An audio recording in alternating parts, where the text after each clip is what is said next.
Hello everyone, welcome back after a long time.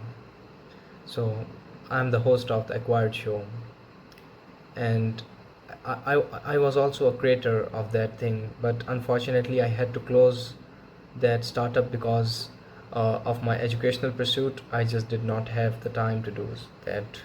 So, I closed that, but here am I, resuming my journey to provide awareness and education in the field of business acquisitions. And let's begin. So, it has been a long period since I last uploaded an interview on my show.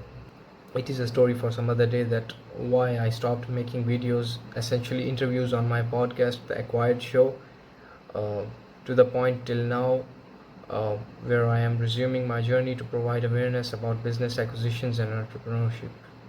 So, without wasting a time, let's start with today's topic. So, you might have heard about starting your own business or venture and securing yourself the freedom you want that you cannot get in a job.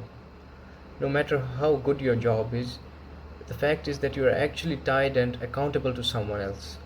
Now, accountability is not a bad thing, but in a job, you have boundaries.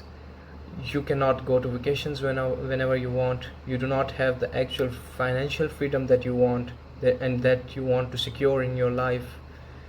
But what actually gives you these sorts of freedoms is a business, not a job, essentially, because in jobs you are accountable and you are bound. So let's talk about startups. Now, what exactly is a startup? There is no common definition that is adopted by everyone in the world. Considering that there is no universal definition for a startup, and what actually is it? Some relative specifications and characteristics of a startup might give you a general idea about what it is. Number 1. Startups typically aim for rapid and beyond territorial growth.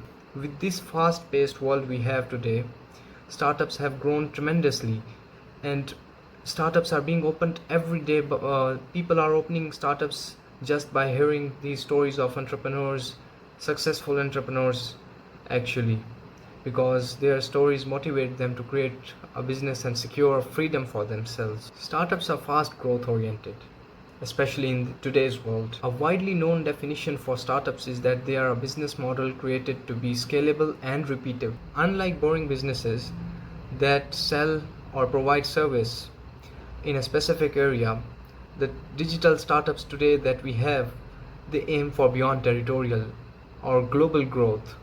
With the technology, they have access to the entire world, and if their product is designed for global audiences, they can have their customers and their clients in various countries.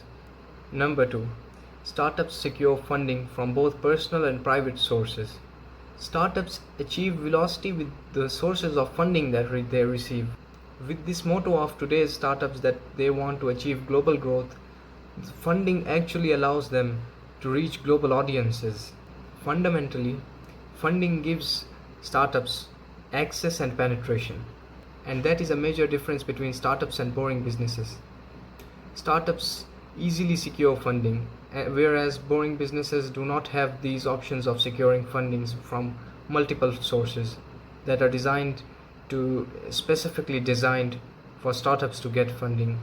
And that is a major difference between boring businesses and startups, because boring businesses do not easily secure these sorts of fundings just as startups do. There are a lot of investors, private equity firms that are looking to invest in startups that have the potential in it. Various studies centered around unsuccessful startups and successful startups have outlined that entrepreneurial dynamics plays a crucial role in creating new companies and growing them. Entrepreneurial dynamics refers to the entrepreneur actively and constantly seeking changes and making the most appropriate strategic choices as a means of overcoming problems. New startups are likely to arise when nascent entrepreneurs do things at a faster rate and with a lower concentration. Essentially, this means that the patron of entrepreneurial activities and not the activities themselves are the contributor in making new ventures. It is therefore logical to expect that adaptation and tension to change might be the key to the development of startups. And finally, number 3. The innovation to create new products, services, and processes is also the fundamental nature of startups. Therefore, innovation capability refers to the ability of a firm to identify new ideas and turn them into profitable products, services, and processes that benefit the firm. Startups aspire to build pioneering and innovative products.